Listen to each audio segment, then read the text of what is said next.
Terence Romeo, open na maglaro sa Barangay Ginebra pero may problema. Napahiya si Don Trollano matapos kuhanin ng TNT ang Game 1 Finals. Sa nakalipas nga na Game 1 Finals ay sinalubong ng bus itong si Don Trollano ng mga TNT fans. Nang dahil yan sa kanyang naging statement nitong mga nakaraan kung saan sinabi nitong si Don Trollano na kumpiyansa ito na mafo 4-0 nila ang TNT Tropang Giga ngayong PBA Finals. Grabe nga yung kumpiyansa ni Don Trollano, kaya't hindi pa nagsisimula yung finals ay marami na yung nagsabi na masyado daw mayabang si Don Trollano. Kaya naman noong nakuha ng TNT Tropang Giga ang Game 1 Finals ay tila napahiya nga si Don Trollano dahil wala nang sweep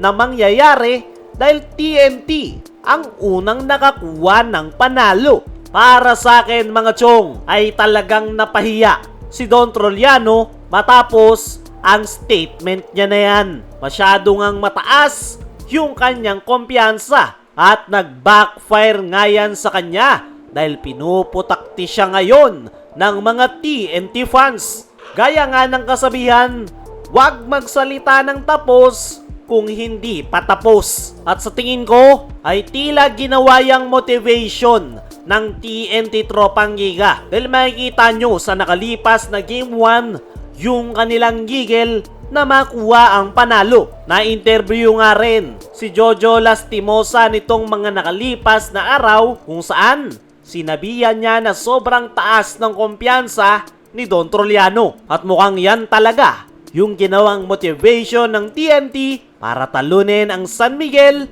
Kaya naman, pahiya ngayon si Don Trollano. Tumako naman tayo dito sa kabilang balita. Terence Romeo, open na maglaro sa Barangay Ginebra pero may problema. Ito nga si Terence Romeo mga chong ay medyo matagal na rin nung huli nating nakitang naglaro sa PBA. May mga usap-usapan yung ilang mga fans na gusto nilang makitang muli si Terence Romeo na makabalik sa SMC, partikular na sa Barangay Ginebra.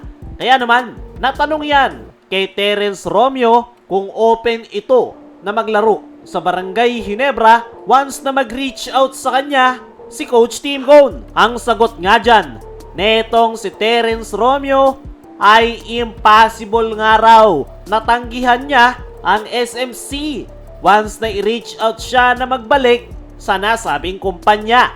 Open na open raw si Terence Romeo na maglaro sa Barangay Ginebra. Pero mayroon nga raw malaking pero. Hindi nga yan sinabi ni Terence Romeo at mukhang meron talaga siyang problema sa PBA. Hindi nga natin alam kung ano yan.